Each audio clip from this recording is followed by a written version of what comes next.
বন্ধুসকল এবাৰ পুনৰ বৃক্ষৰোপণ কৰিব লাগিব। আমি সকলোৱে জানো, সকলো চাকৰিয়াল বা গোটৰ মানুহে বৃক্ষৰোপণ কৰিব লাগিব আৰু ইয়াৰ ডেট বা সময়সীমা দিয়া হৈছিলে 1 পৰা 15 আগষ্ট 2024। 1 তাৰিখৰ পৰা, যিহেতু আজি 1 আগষ্ট হ'লেই, 1 আগষ্টৰ পৰা 15 আগষ্টৰ ভিতৰত গছপুলি ৰোপণ কৰিব লাগিব। যিহেতু প্ৰত্যেককে 100টাকৈ গছপুলি দিয়া হ'ব বন্ধুসকল।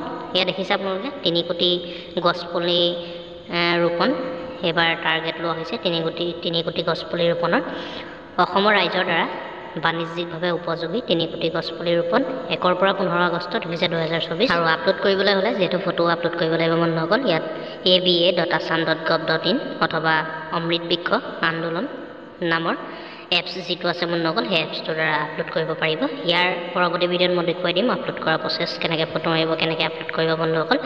এপছৰ পৰাও পাৰিব, ৱেবছাইটৰ পৰাও পাৰিব।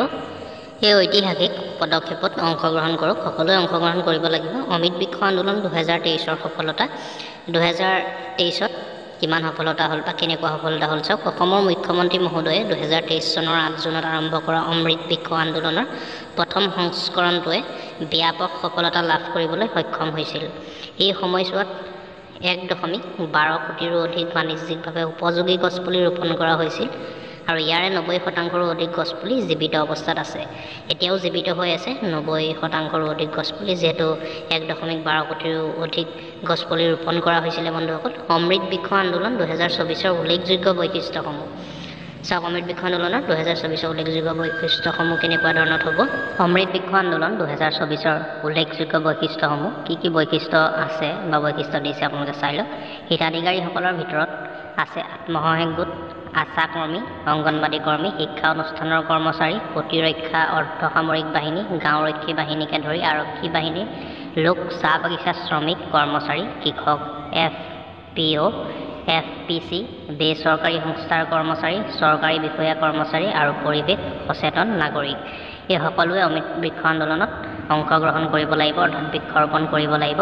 চলিত জুলাই মাহৰ 30 তাৰিখৰ পৰা 12 আগষ্ট 2024লৈকে গছপুলিসমূহ বিতৰণ কেন্দ্ৰত পোৱা যাব। আপোনালোকে দেখিছে 30 তাৰিখৰ পৰা, অৰ্থাৎ জুলাই মাহৰ 30 তাৰিখৰ পৰা 12 আগষ্ট 2024লৈকে এই সময়সীমাৰ ভিতৰত, মানে এই 14 দিনৰ ভিতৰতে গছপুলিসমূহ বিতৰণ কেন্দ্ৰত পোৱা যাব। আগত যিবিলাক কেন্দ্ৰত ধৰক আত্মসহায়ক গোটৰ মহিলাসকলে পঞ্চায়তৰ পৰা অনা হৈছিলে, পঞ্চায়ত অফিচ যিটো থাকে গাঁৱত তাৰ পৰা অনা হৈছিলে, তেনেকৈ বিতৰণ কৰি দিয়া হ'ব এই 14 দিনৰ ভিতৰত, 30 তাৰিখৰ পৰা 12 আগষ্টৰ ভিতৰত। তাৰ পাছতে বৃক্ষৰোপণ কৰিব লাগিব। aba.assam.gov.in অতি সোনকালে নতুন পঞ্জীয়ন নৱীকৰণ মুকলি কৰা হ'ব।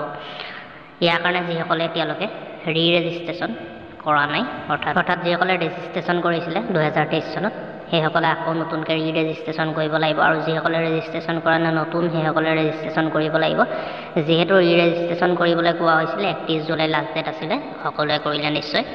অমৃত বৃক্ষ আন্দোলন 2023ৰ বাবে পঞ্জীয়ন কৰা সকলো ব্যক্তি আৰু সংগঠন তেওঁলোকৰ পঞ্জীয়ন নৱীকৰণ কৰিব পাৰিব। দেখিলে আপোনালোকে, ব্যক্তি আৰু সংগঠনে তেওঁলোকৰ পঞ্জীয়ন নৱীকৰণ কৰিব পাৰিব, অৰ্থাৎ আকৌ ৰেজিষ্ট্ৰেশ্যন কৰিব পাৰিব। 2024 চনৰ 1 আগষ্টৰ পৰা 15 আগষ্টলৈ aba.assam.gov.in বা অমৃত বৃক্ষ আন্দোলন মোবাইল এপত গছপুলি ৰোপণৰ ফটো আপলোড কৰিব লাগিব। ৱেবছাইট বা এইটো এপছত গৈ পেলাই আপলোড কৰিব লাগিব।